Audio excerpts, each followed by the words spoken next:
I'm very, very happy. I just said I've been stalking these two on Twitter and their conversations since Chadwick introduced me, and I just sit there like a fly on the wall. So it's really nice to be able to be a fly on the wall with many more people this time. So I'd like to welcome Dr. Joy White and Chadwick Jackson, and hand over to y'all if y'all good with it. Chadwick, nice to meet you. I know some of you, I don't know some of you, and yeah, I'm a bit of a loose cannon, and my life has just blown me from here, there, and everywhere. And then along the way, I just meet people, nice people, and collect them like infinity stones, because you should collect nice things in life and memories.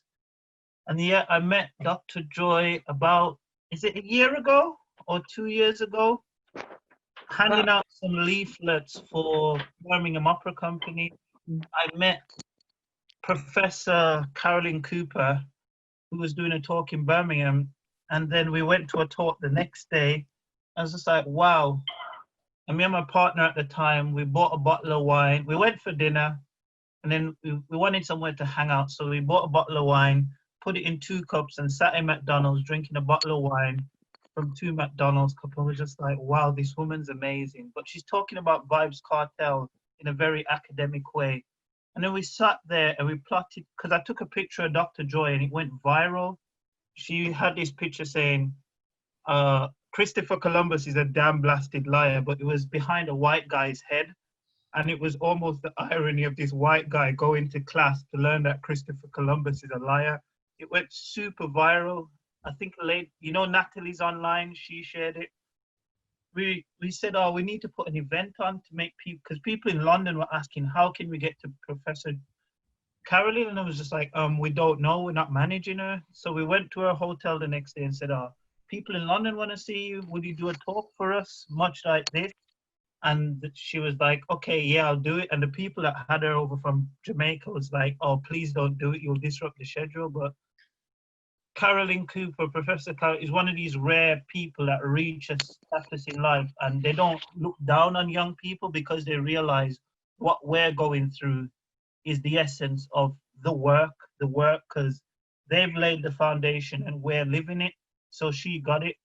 I reached out to Dr. Joy on the internet, and within a few DMs, she was like, yep, let's have an event.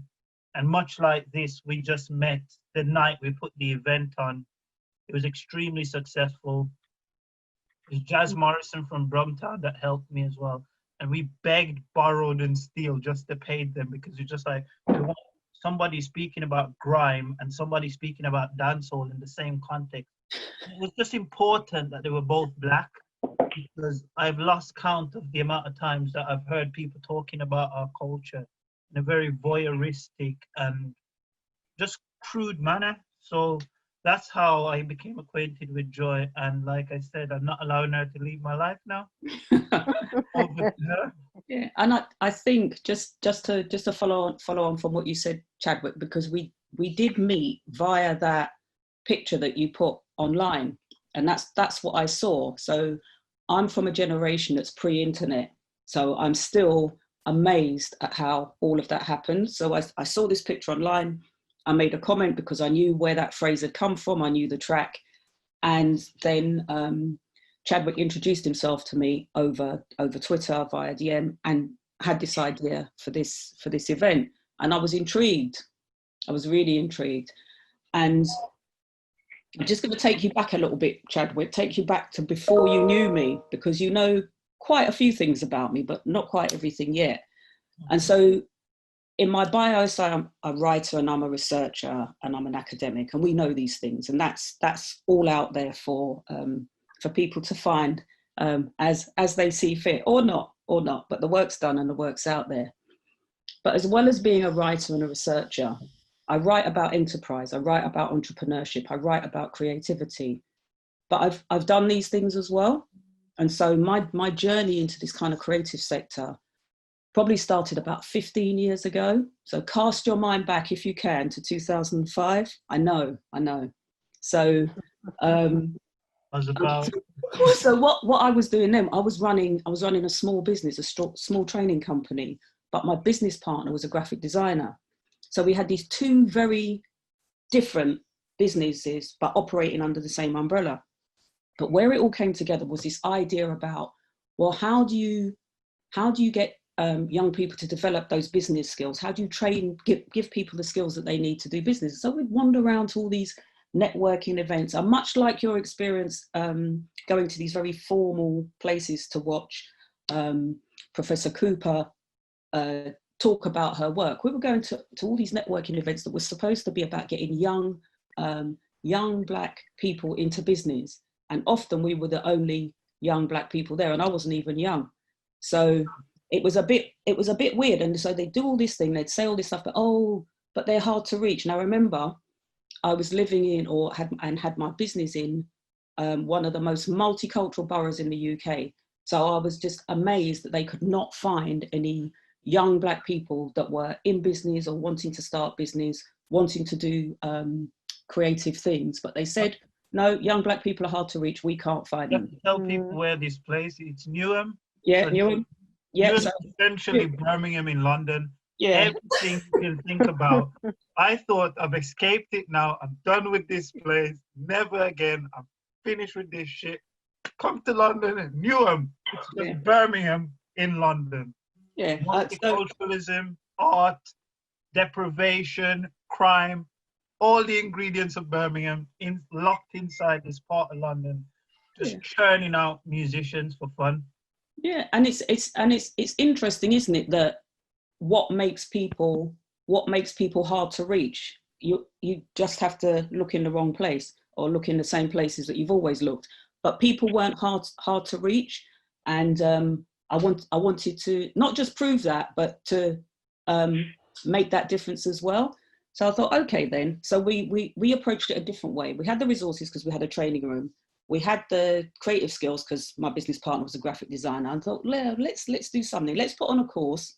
Let's put on a free course for people who are in business already or who want to be. And we called it the Creative Underground or something like that. Put an ad on pirate radio, and we treated it like it was like we were putting on an event. We handed out flyers. We stood outside the job centre and gave out the information about the course, but it looked like it was some kind of event. And we got people from all over London signing up, and one person even travelled from Wolverhampton, I think, to come to this course. So once we had the people, went back to the powers that be and said, well, look, we've got all these people coming, what can you do? And they sent us their business experts and their people that would help people sign up for a bank account. All of these things, all of these services that were on offer for all of those people that were in the room that they didn't have access to because, according to the powers that be, they were hard to reach and they didn't know that they were there. So I learned quite a few things about myself in terms of what I was in business for. I thought it was about self-employment, but it wasn't just that. It was about making a difference. It was about spreading as much resource and power into the community. It was about making sure that, you know, if you have to go outside the lines, you go outside the lines to get things done. So when my business was kind of coming to an end and I was in the middle of my PhD, those were the things, that was the bridge from that kind of entrepreneurship that I'd seen in action and actually writing about it. The young people that we took on work experience, that we had 15-year-olds that had little side businesses selling CDs in the playground of their own music. That's what interested me. That's what sparked my interest in terms of, well, what is this so-called hidden economy then? Because I can see it. You just had to look. And so this kind of meeting with Chadwick and taking part in this event was pretty much a meeting of minds, I would say. And it's kind of worked in a number of ways since then. So just say a bit more about that, Chadwick. Say a bit more about what we've tried to do since and working in Birmingham is pretty much, I was one of those young people. I was in NEAT, like the first time like they come up with these convoluted phrases and terms just to categorize Black people that they don't want to engage with. So NEAT means not in education, employment or training. Yes, I'm not going to be none of the above if my visa doesn't allow me to partake in any of those activities. And then you have a lot of arts organization in Birmingham at the time that they just want to use you. They just want to use you for all the madness that's inside your head that makes complete sense to you and to them and to an application form that they'll never tell you about. They'll cover your expenses, buy you lunch. And then you realize, but I've always had people in my corner that you'll never see, you'll never hear from that breaks down the game to me. And I figure it out quite quickly. And I'm just like, okay, I have to now start navigating. I was living in a hostel. I made a short film they got funding through these same means as usual. But then I realized I was living in a hostel. Whilst you're living in a hostel, you can't get education. So you can't get education, so you can't improve yourself. So you're permanently going to be inside social housing. And that's not the life I wanted for myself. So I've always been scrapping and fighting. So my creative entrepreneurship made sense. Like, I've always had to tell people, fuck you, pay me, like now. I remember Amara was in that place for a long time on Twitter, like, it's literally like, where's my fucking money? Where's my money? And it's always, you have to remind people that I need to eat, I need to have a shower, I need to do all the things that humans and adults do. Like, if you don't pay me, I won't survive. And I went to Birmingham Opera Company, and I went to their office one day. They just handed me a leaflet and said, give these to your friends. And I went on the charity commission, and I saw that they get paid like £750,000 for a show.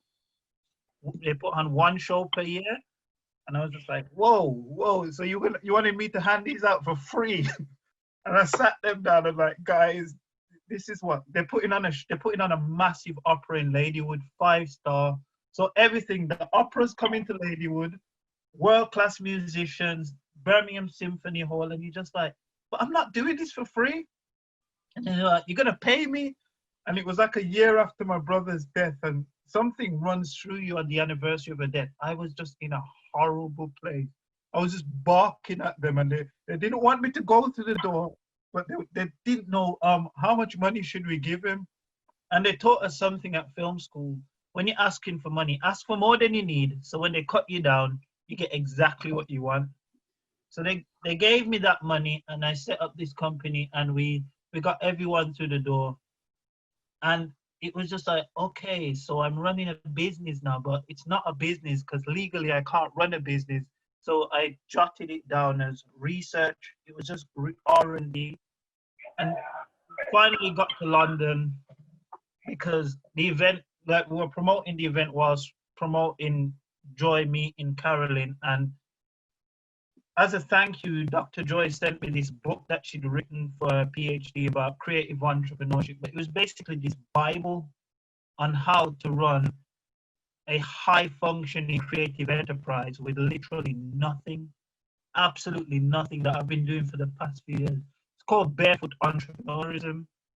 And I was just like, oh, so this is my life. It's the first piece of academic text that I picked up, and I was just like, okay, so I can relate to this. I know what they're talking about.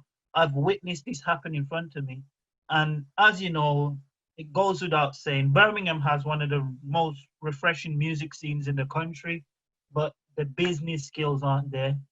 You're talking about people who, they don't quite get infrastructure. They don't quite get sending emails. They just want to make the music and go home. And then you realize, oh, but if you add a little bit of the corporate element into your basic life, you can literally run rings around these people, because the people with the money aren't smart. They're not doing anything that we're not doing already, but we do it by default, and it's survival. Like, the amount of people you see from what we call the ends rebrand themselves and give themselves a whole new persona and a whole new identity, have a logo. That's personal branding. But if nobody's ever told you that's personal branding, you're just gonna think, oh, that's young America, whatever they call themselves at the time, at that stage of their life. And it was when I met Joy, I realized, oh, so there's been a method to all the madness that I grew up in. No one's never explained it to me. And then that's when I realized, in that conversation with her and Caroline Cooper, Professor Caroline Cooper, like, our lives are much more sophisticated than we've been led to believe. And it's when I finally, like, I walked with that book everywhere for days, and then I'd peel it open and just like underline that. I was like, oh, so this is what I'm going through, right? Basically became my Bible. It's just like, okay, because when you're in the thick of it, you don't realize, oh, this is what I'm living through right now. It doesn't make any sense. Like, if no one's ever taught you how to do an invoice, you'll never know how to do an invoice. And then you learn the hard way. And then they're like, oh, we'll cover your expenses, and the exposure and CV, and then everything comes flooding back, and you realize where you got taken for a ride. But it's literally, it's what we've lived through, Amara, for the better part of the last 5 years, without no one ever coming over and saying to us, like, yeah, you're doing a lot. And before you know it, you're exhausted. Yeah, I think that, and I hear what you say, Chadwick, and you raise some really interesting points, and there's a number of things in there. There are issues about not even just the creative sector on a whole. I think that the creative sector feels it the most in terms of many people being freelance, many people operating under this guise of self-employment, always looking for the next contract so that they can't maintain any kind of sustainability in terms of income and all those kinds of things. This so-called 0 hours and gig economy that runs through the whole of the UK economy as well, not wanting larger organisations, not wanting to pay smaller organisations or individuals what they're worth, or making them wait a really long time before they get paid, and so they either give up or disappear. So all of these things, you're describing things that have gone on for a very, very long time. The other point I wanted to make is that that concept about barefoot entrepreneur is not mine. I just adapted it for an East London setting, and adapted it for the grime scene. It's actually I think a Brazilian economist called Manfred van Neef. And the other point I wanted to raise as well is that when we talk about our creative output and our creative product and our creative expression and our business sense and our business knowledge, and our knowledge of market and so on, we do tend to talk about it in a way that it's somehow unsophisticated or not, we don't know. Yeah. And so I would disagree with you there. I think people do know. It's just that when a young Black creative says or does this and this, then somehow it's unsophisticated. If somebody else does it, oh, isn't this innovative, creative, and really interesting? So I think that we have to be really careful in how we label and place value on the work that we do, especially the younger creatives that are coming through, because people absorb that kind of, oh, well, I don't really know. Well, they do know, because they're doing it. By the very fact that people are doing it, that it matters, it's important. And even thinking back to when I first started to research for my PhD, the kind of disinterest, the lack of interest, the lack of value placed on the work that I was doing inside the academy, these things run on. It's not just about young Black creatives or young entrepreneurs. It's not just about that. It carries on that kind of, that idea that goes along with, because you're doing it and you look like you, it has little value. And so I had people saying to me, I did a presentation at a conference, and somebody said, well, are you sure that this is a proper subject to bring into the academy? I brought them chip and roll deep. What did they want? And they said, this is not a suitable subject for the academy. And my response is, well, I'm in the academy and I'm doing it, so it is suitable. But these kinds of things about how we name and place and value the things that we're doing, all of those things run right through, not just creative sector, not just business, in everything we do. We have to value it, we have to talk it up. We have to talk up these things, the things that we're doing, because they are sophisticated and they're not easy, I would say. Yeah. I'm not saying that they're not sophisticated or easy. It's just when it comes to what is second nature, like I can bring you to Birmingham, we go out for lunch now. By 4 o'clock, I can introduce you to five geniuses, Mm. and they've never been in an environment that gives them the validation that they need to realize like what you're doing is not normal, you know. But there's one rapper in particular that I know and Amara know, and I'm pretty sure he's probably one of the best rappers in Europe, if not the world. He switches between dancehall, reggae, hip hop. This guy, it's just never come together for him, and I'm just like, okay, what is the missing ingredient here? And that's how I accidentally set up a PR company. I call my PR company Dead Horse PR because a friend of mine was taking a few rappers to Atlanta, and I was just like, guys, you want to use a hashtag, you want to do this, you want to do that, and I was just talking to them, and it was falling on deaf ears. So her business partner came up to me afterwards, like, oh, what do you do? I'm like, oh, I flog dead horses because no one seems to buy them. And then that's how Dead Horse PR was born. And then I was just like, okay, it works. It makes people laugh. That's the first sign of just getting inside people's head, make them laugh. And the strap line used to be, if Tesco's can sell horse meat, so can we. It's like, no, you can't do that anymore, because there's this episode where Tesco's was literally caught selling horse meat as beef burger. And I was like, no, no, no. And having done that event, and I realized the value in what came out of a bottle of wine with my girlfriend, it was just like, hold on, I just kept in touch with you. And then I was having the issues with the Home Office. I found a course that didn't require a passport. It wasn't employment, and they were paying me to move to London. And I just met up with you, found a flat on a whim because somebody was flat sitting, and I ended up in London. And I was just like, how do we bring this to life? No, it was the Black History Month Commission.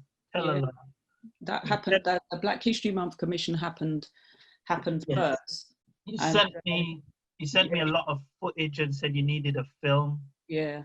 And I worked on a film that used a lot of archive. I worked on Amy, like logging all the archive footage. So it's a form of filmmaking where you make a film without making a film, but you definitely make a film, if that makes any sense to you. So you use a lot of old footage, put it together to make a new film. So it's the same guy that done Senna, and he's just done the Maradona film. So, and a lot of Grimes' old footage, it suits the medium. It's grainy, it's ugly, like the camera's wobbly.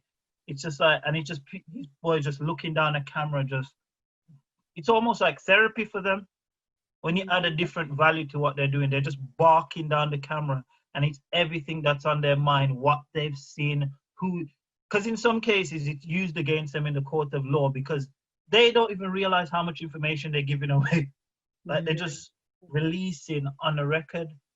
And then we put a film together, we sent it to Joy, and she was overawed, and she needed a website made. So Jazz Morrison was helping with the footage, and then we had a graphic designer, Malika Holder. She's another one. The girl, she's a genius, but she's so humble. Like she just walks around with her little bag, just gets things done. And then she just like, yeah, on to the next job. And I'm just like, do you know how much money people like you are making in London? Like, it's not a normal amount. Not like she animates, she edits, she makes graphics, and you just like, she makes websites. And it's just like, how does one person do all of this? And it's just like, oh, where's my invoice? Like, effortlessly, she should be making 90 grand a year in London, like easily, because you go in some agencies and you really see some very, very dunce people making a lot of money. And then you just have this girl just like, she just comes, she wobbles with her MacBook, gets the job done, and she just wobbles away. And you're just like, wow. So I introduced her and Jazz to Joy after the debrief, and we almost wanted to create, or how would you describe that, Joy? Like with the Grime Archive. I think because I had this commission for a project for Black History Month in Newham, and Newham's got a long-standing history with the grime music scene, but they hadn't really celebrated it in the to any great effect before. So neighbouring boroughs had, Waltham Forest, Hackney in some way, but they hadn't. So I had this opportunity to do this project. And you know, when sometimes you start something, you think, yeah, and then you think, how? And I kind of reached out to Chadwick because when I started my PhD and then all the way through, so since 2007, I've been collecting stuff. I've got films, I've got photographs, I've got thousands of photographs, I've got flyers, I've got interviews. So I've got all this stuff stacking up, and I thought, oh, maybe I could do something with that kind of reflects the story of grime in Newham. So I spoke to Chadwick, and we, remembering him from the earlier event that I'd done with Carolyn Cooper, and I said, well, I've got this old footage. I've got this old footage and and I've got some photos. I can send you some stuff. And I sent some stuff, and what they came back with was just, it's just amazing. And I was just, it is definitely that spirit of, well, here's some raw materials as they are, and certain people can just work magic. With these materials. And so from that discussion, I was able to get as Chadwick says, get the website done, get the artwork done. We had a standing exhibition in one of the libraries for 2 weeks. We had great feedback from that event as well. Lots, because as well as having the visuals to look at, we put on a panel discussion. We had a live performance with an all-woman panel talking about life in the music industry. So there's a real mixture of events that allowed an intergenerational audience to understand the significance of grime economically, socially, and culturally as well, and to look at the geography and the location of Newham as one of these central points where grime started to happen. And just to, as we start to move now to think about, well, you know, where are we now on how we're trying to put some of these things in place and in action.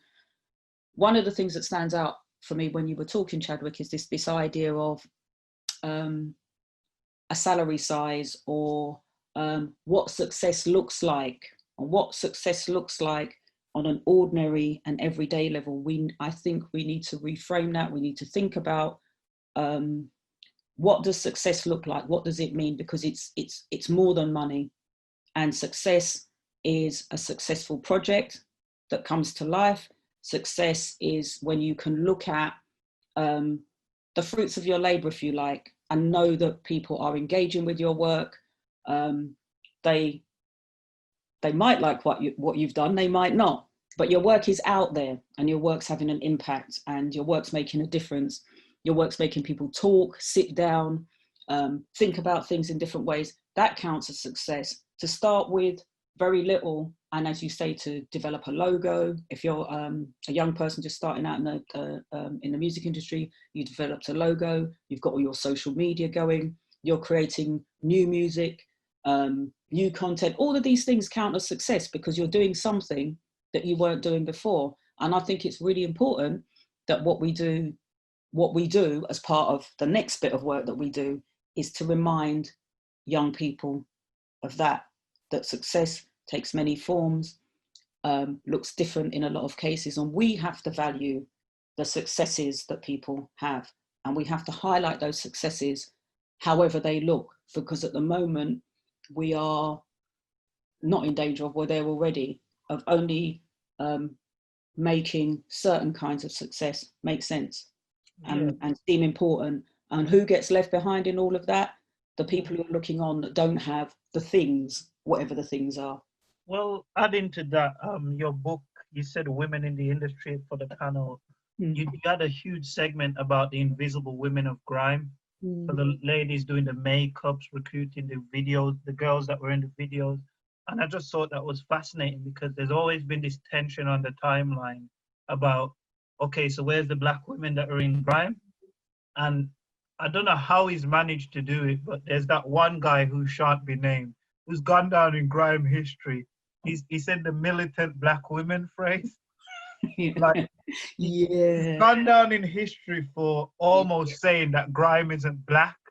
And Yeah. then you see it happen all the time. Like I remember growing up, I used to get bullied for liking rock music, only to be living in London with a old Jewish man, and he has this massive picture of this fat black man on the wall. And I'm like, okay, so who's that? Why is there a random black man on the wall? He's like, that's Bo Diddley. He taught the Rolling Stones everything. He taught them how to walk. He taught them how to talk. He taught them how to dress. And you just realize year upon year, because creativity comes out of stress. Your brain only switches on when you're cold and you're hungry. And there's this thing where every 5 years in this country, we reinvent a genre, we reinvent a medium, it gets demonized. They get all the wrong people never make the money for the work that they put in. Then they cherry pick who they want to be the success stories. And the thing about this book that Joy wrote, it left nobody out.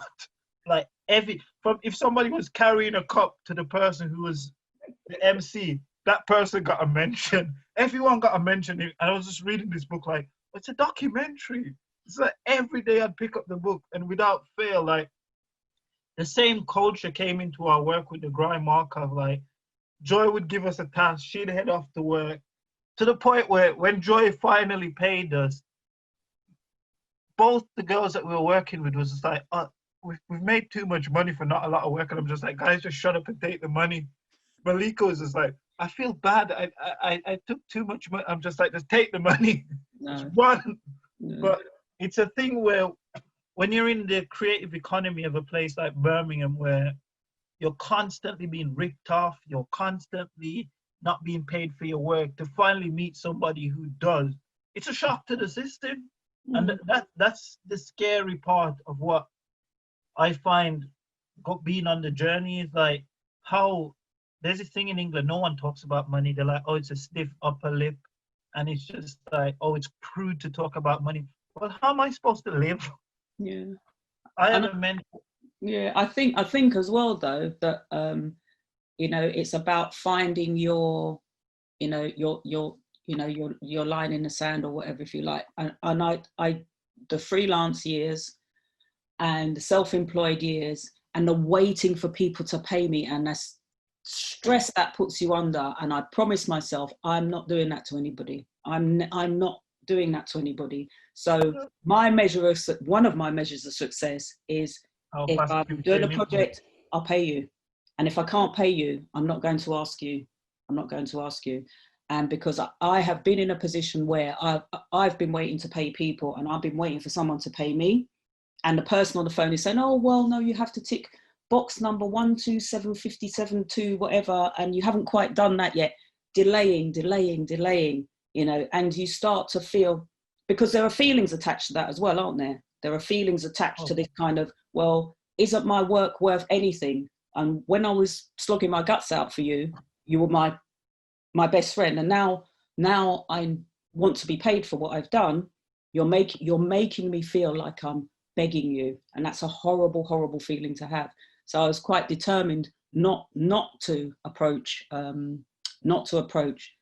people in that way, or try not to approach people in that way. And so we arrive at this point 18 months in. Would you say, Chadwick? We're kind of 18 months in from when we don't know what date is anymore. Yeah, like, yeah. We're still here. Yeah, we're still here, and we're starting to have those conversations as a group.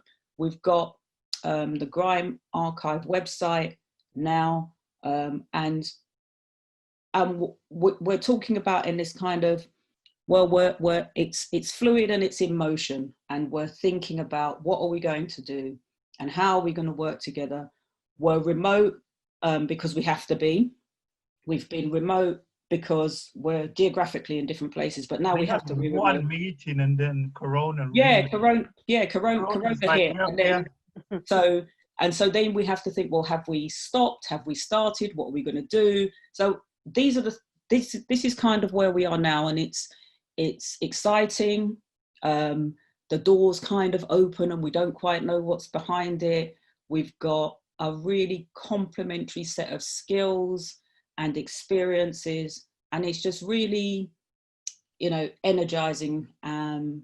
It feels good to kind of work out what's coming next, you know. So that's sort of where we are. I don't know, Chadwick, what would you say? I think it's a strange place. I feel like a kid. It's Christmas every day when I'm around you guys. I'll have a really crazy idea. I'll come to you like, Joy, I want a flamethrower, and you'll be like, Chadwick, why? And I'm just like, I just want one. And it's like, write a proposal. Then Jazz edits it. Then Malika adds the visuals, and then it's just like, oh, I've got a flamethrower. But it's just a thing where, having gone through the film industry now and now gone through advertising, everyone, the grime biopics are coming at the moment, and they're going to be bad. So BBC are producing something, Sky are producing something, and people's approach me.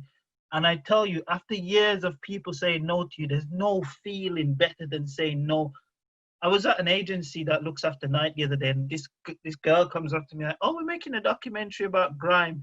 And she said 2 big name UK rappers, and I'm like, they're not grime artists. So, you know, when you can comfortably say no, like, it's the greatest feeling in the world, because the source of information that I'm around right now, it's real, it's good, it's authentic. I'm not working with voyeuristic people, and I'm happy here. Like, it's happened twice to me now. I've got a job that's not quite a job, and I'm desperate for it to turn into a full-time job. The last time this happened was, whilst I didn't have my visa, I was volunteering with some old people twice per week, and I'd wash all the plates after they finish eating, and they'd give me £5. It was like, oh, pay your bus fare, and I'd walk home every day.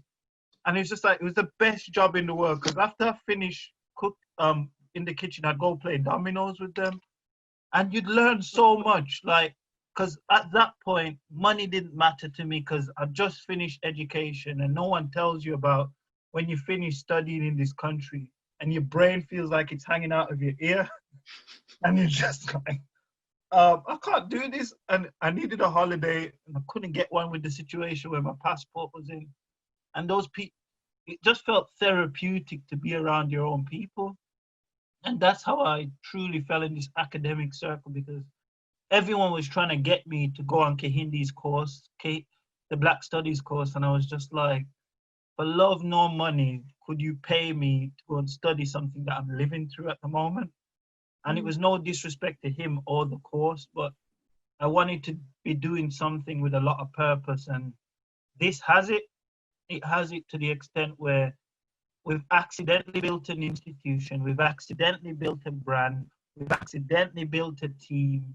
And it's now, how do we now purposefully do things? Because everything's come together organically, absolutely everything. I don't know what we don't have right now.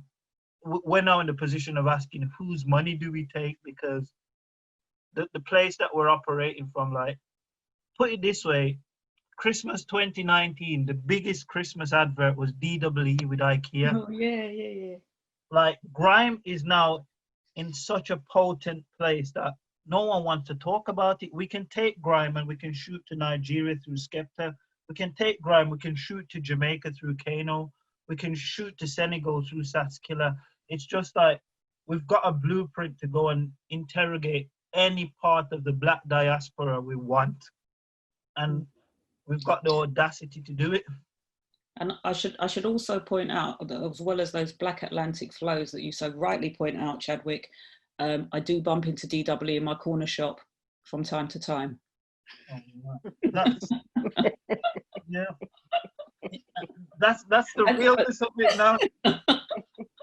That's the realness of it right now. That's where we're at, and we're just looking for, I'd say we're actively looking for collaborations and commissions and different angles of approaching things. Like, we want to log work. So Amara done some work around architecture and sounds and the living space. There was a Nigerian guy who moved to Birmingham, Yinka Danmo, and meeting him was another thing that really turned my life on its head, because he just didn't take nothing from nobody.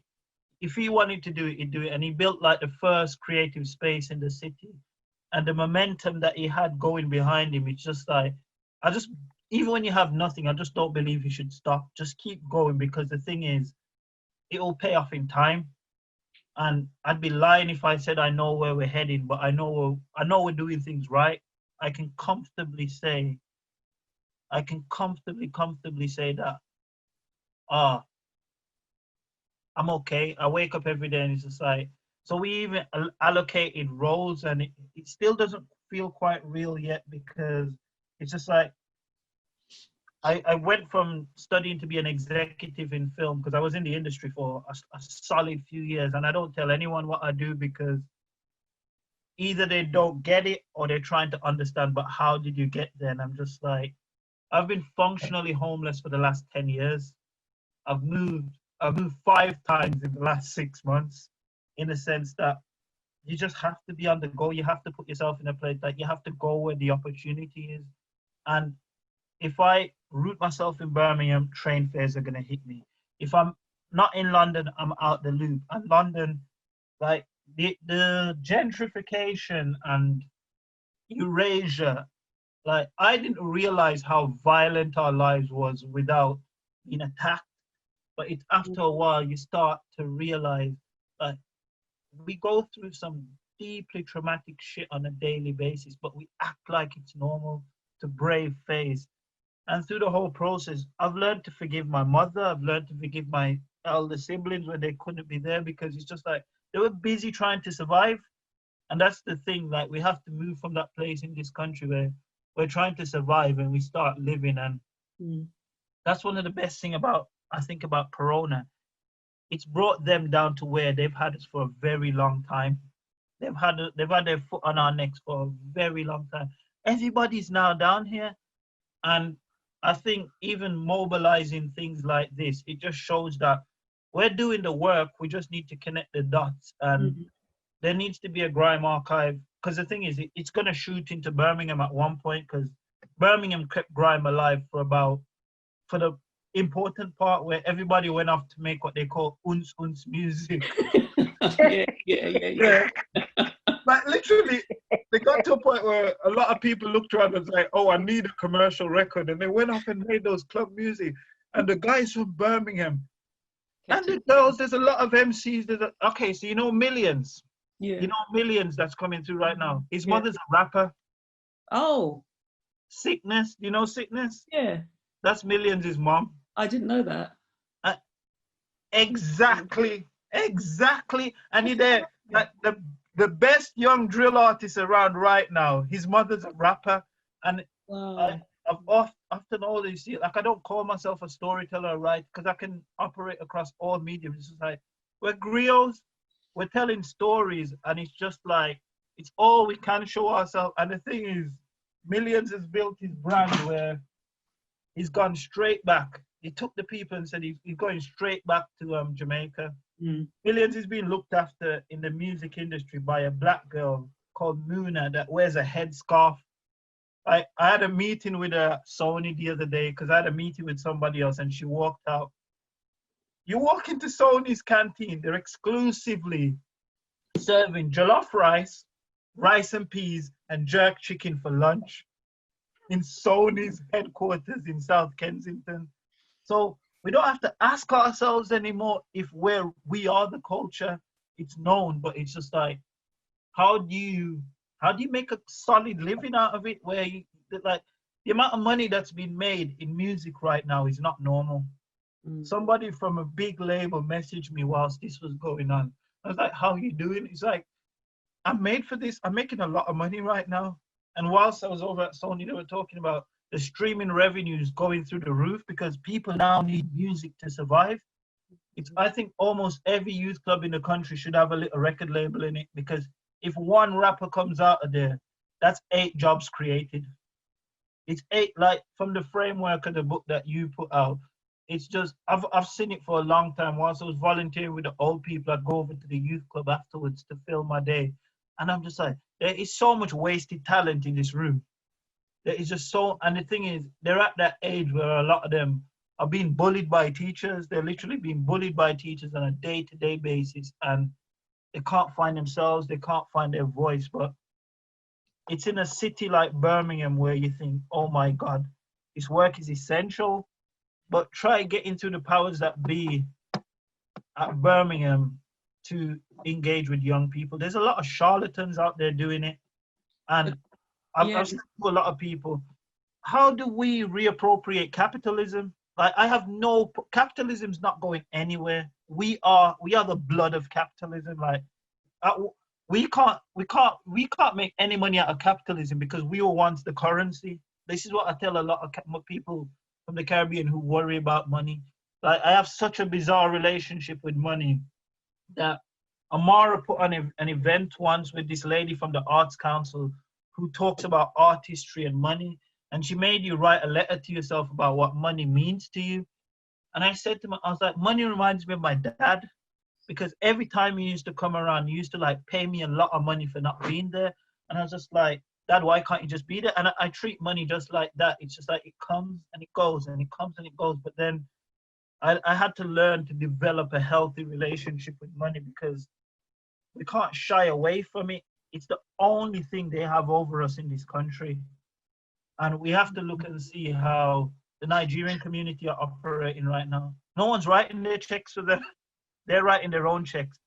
And they say yes to themselves. They say no to themselves. And this is what the Caribbean community, I think they fail to realize most time. We are the culture, but we're not funding the culture. We're not signing the checks ourselves. We're not saying yes to ourselves. We're not having the luxury of saying no to some horrible people. Because if you go back to the 80s and look, it's like every generation, the British Caribbean community reinvented music. Ska, two-tone, then it went up and it came to 4x4. Because all of this was happening in Leeds as well. Like, no matter what part of the country you go where there's a Caribbean community, there's a heavy sound system culture, because it's all we had. It's like, how do we get together? Because having finished film school, I just needed to be around some Black people, and I would go to every event in Birmingham as long as it meant that there were some Black people in the room. It's just like, I don't know why I'm here. It's like, oh, hi, I'm going to stay out your way. I know we don't like each other. Get to the bar. It's just like, okay, there's some Black people here. Because being in a space like the Academy, where you have to prove your worth at every given opportunity, after a while, you're just like, no, this is exhausting. It's the same with the film industry. You get people starting conversation with you about things that you just like. So you didn't want to be a young Black man in the film industry around 2012 after Penny Walcock's 1 Mile Away came out. You're just like, oh, this film was, Rita's nodding, she knows this film was bad. It's like, it made Blue Story look like it made Blue Story look like name a good filmmaker. It made Blue Story look like a classic. Scorsese. Yeah, it made Blue Story look like a Scorsese film. This film was bad. It was so bad. And then it just went on and on and on. And then it just followed every filmmaker, Black filmmaker from Birmingham around like a bad smell. And I'm just like, yeah, I don't know this lady. I don't know her.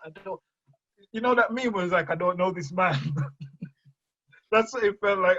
I don't know this work. Because I lived in Birmingham, and as much as there was a lot of gang violence there, I just couldn't relate. I'd either be in a youth club, exercising, going to the gym, going running, like, because compared to what we left in Jamaica, Britain's still a pot of gold, even on the worst day. And it's quite tragic. Like, I look at it sometimes and like, I live in the best and worst country in the world at the same time. But even on, but even then, the point you made about the youth centres and how they're underused, a lot of them went, you know, a lot of them went in the last cull when we all had to experience austerity because of the actions of the banks. So we all had to help the banks out because they were suffering. So youth services all got cut.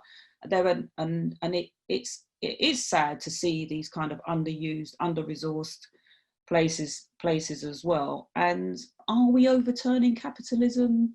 I don't know. I don't know. Not overturning capitalism. It's just a thing where we have to leave room for our people to congregate. That's the essence of Black people. Congregation, churches, funerals, christenings. Like, if you buy a commercial space and you have it for multi-uses, Malcolm X said you can't leave your enemy to educate your kids.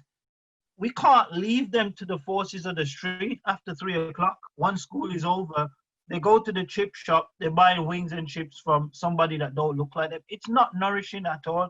And it's just like, it's not overturning capitalism, but almost future-proofing ourselves from it, because it's not it's in its dying stages right now. Like, it's finished. It knows it work. It doesn't work. It's evident that it doesn't work. And look at the response to the crisis that we're in. If it was working and it did all the things that it's supposed to do, like the market would sort all this out. It doesn't. So I ask you a question now, and it's going to be a quite divergent and controversial talk.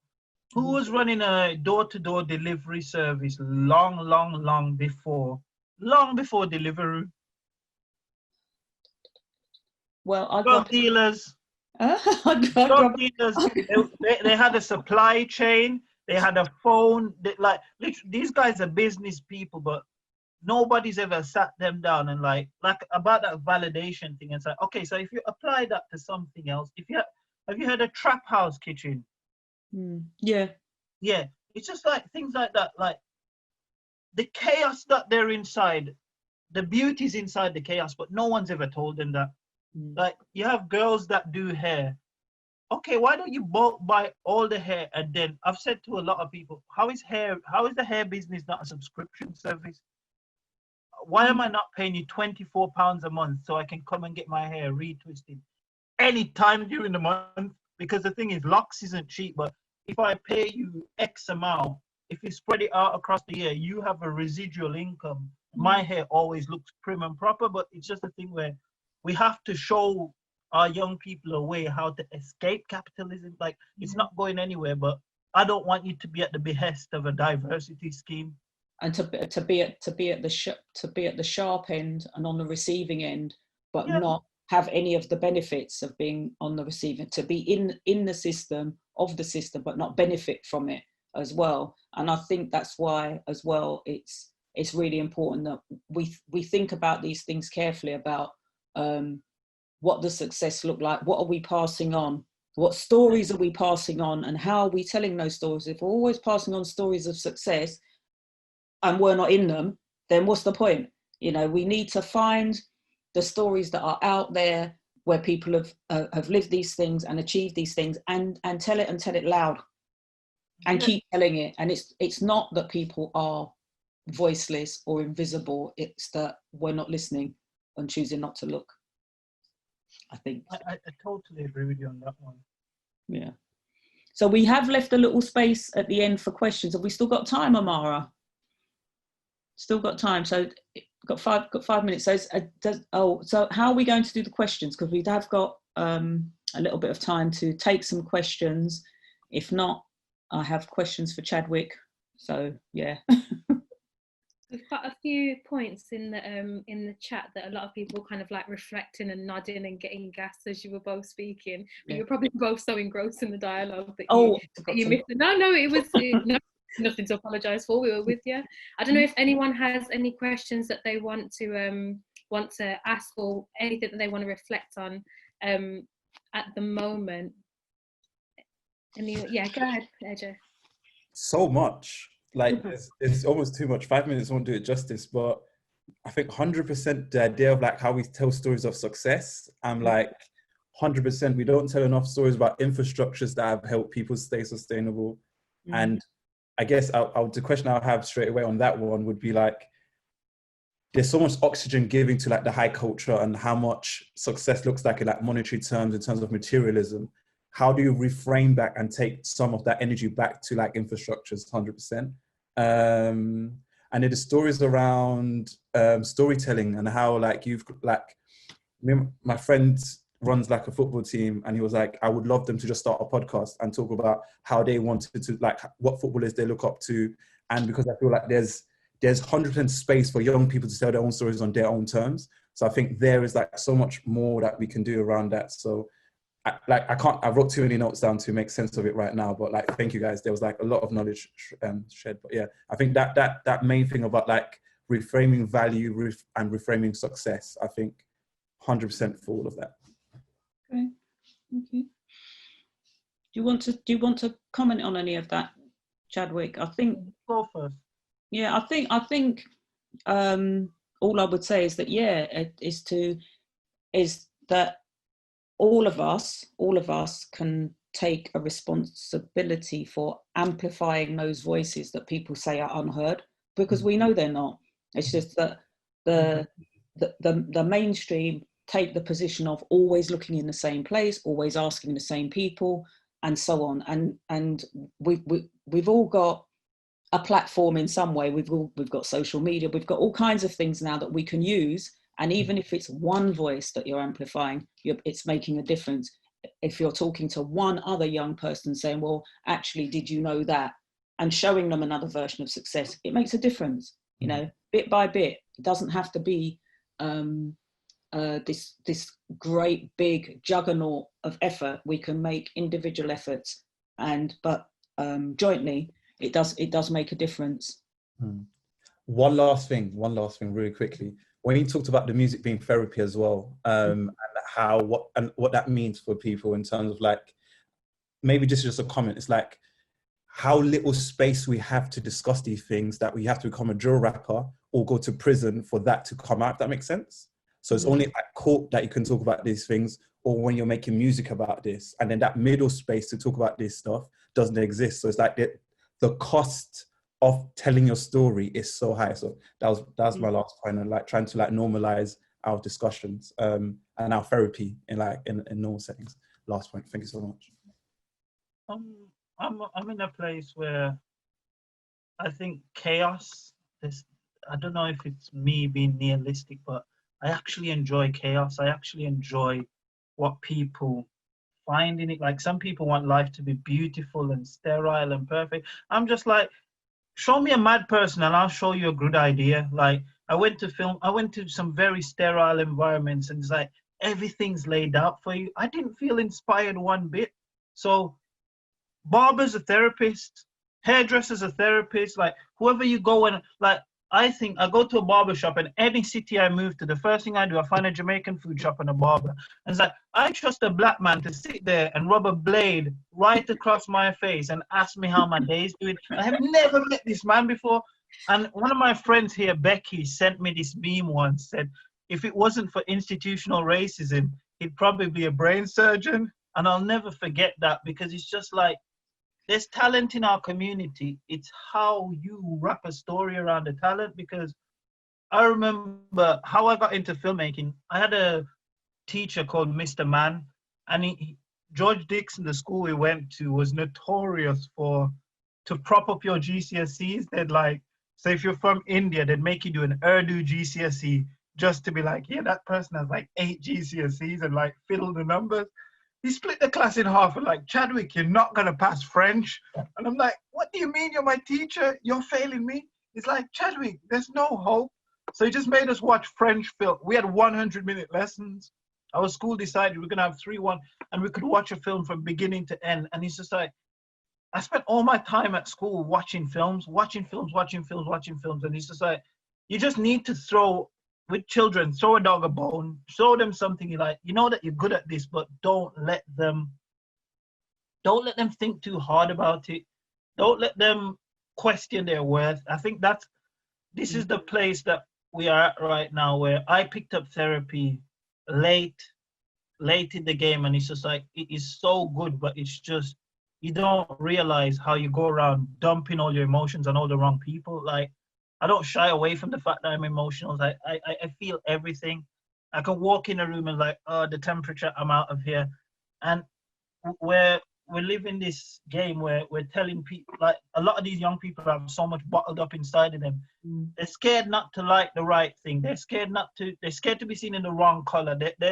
they're so heavily policed by what it means to be cool that some of them get to the end of their life without knowing what it was meant to be them. They don't know because they were trying to fit in so much. And to be perfectly honest, I'm the youngest of, I was always been the youngest of my peer group, and I was always his brother or his friend. Like, don't mess with him. So I was allowed to be myself. I was allowed to get away with wanting to like weird things and be interested in weird things. And a lot of people aren't given the space to find out who they are.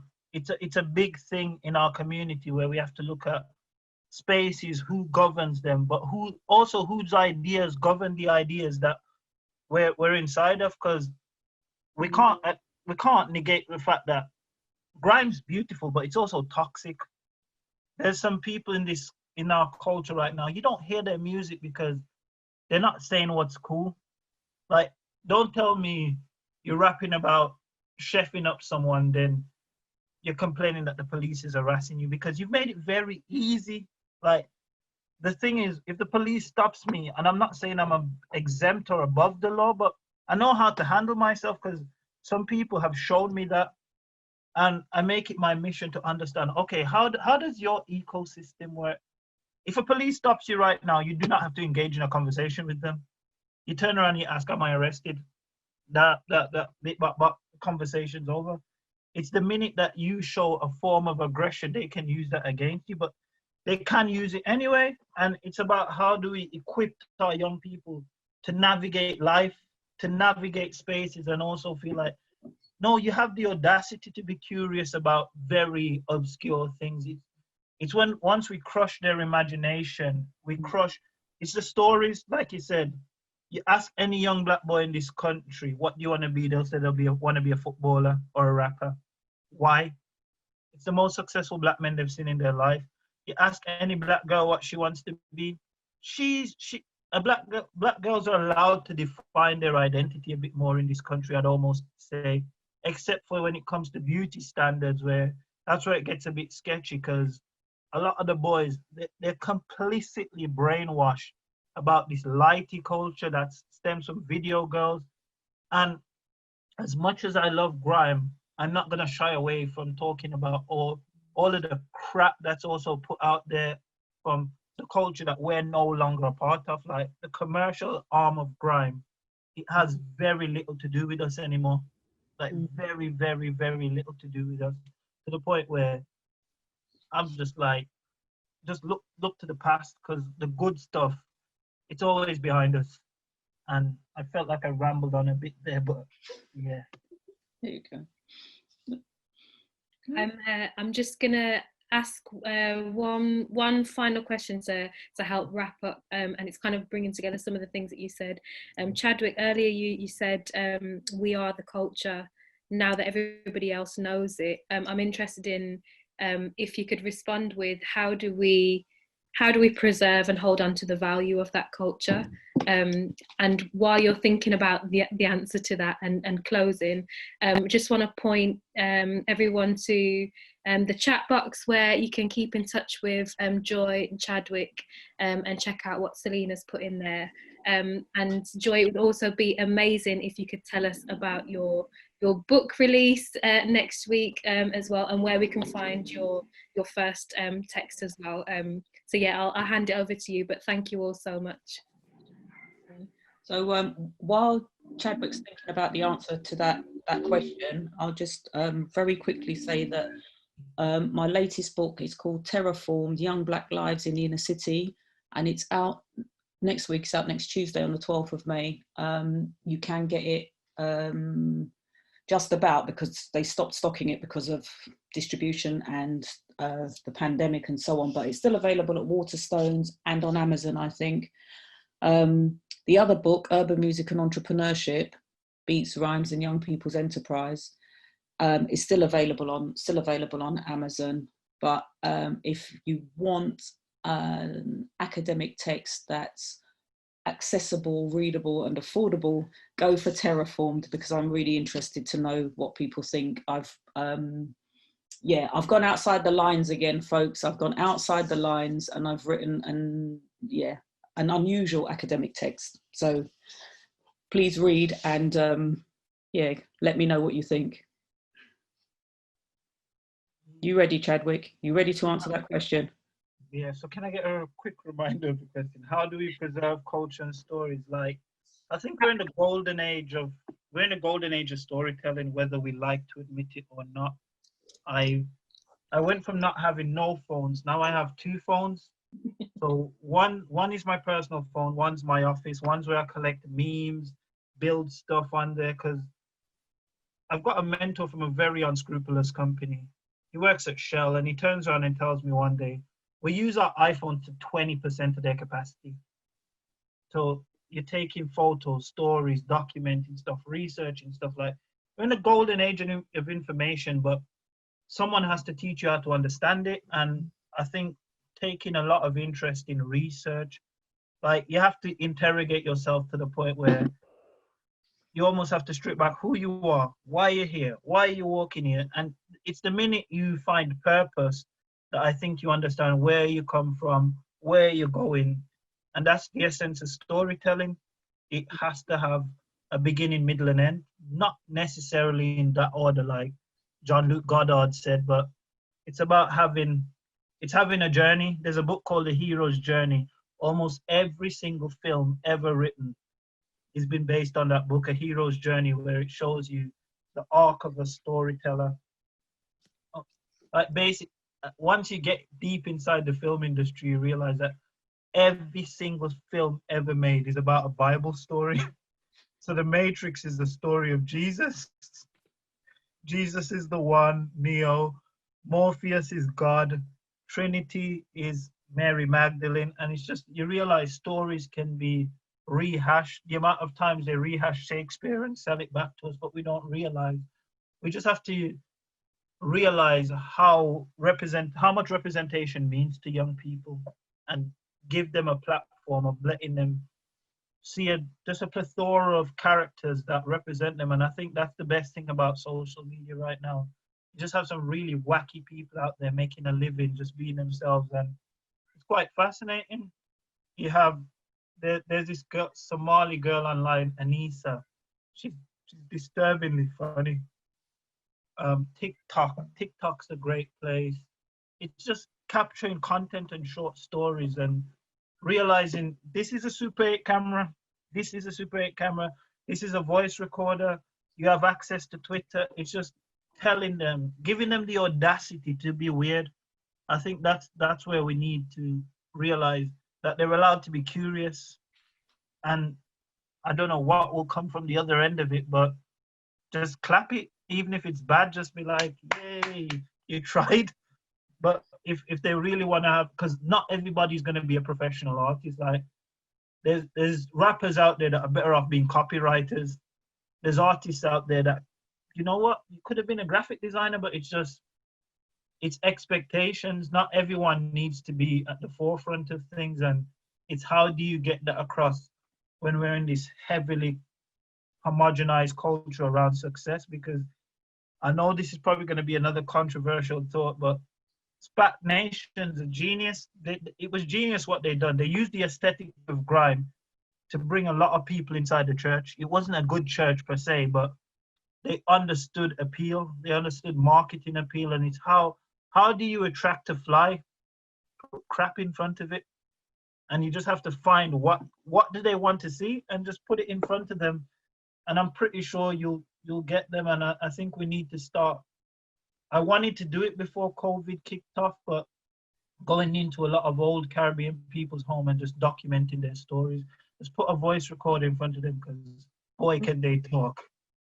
They can talk for Mexico, and just listen to them ramble on, because it's just like, it was some of the most rewarding friendships I've had over the years, just sitting around with some old people, watching, just hearing them complain about everything. And there's this one guy, irrespective of what you think of Obama's politics, he just adored Obama. He couldn't believe that he lived to see a black president.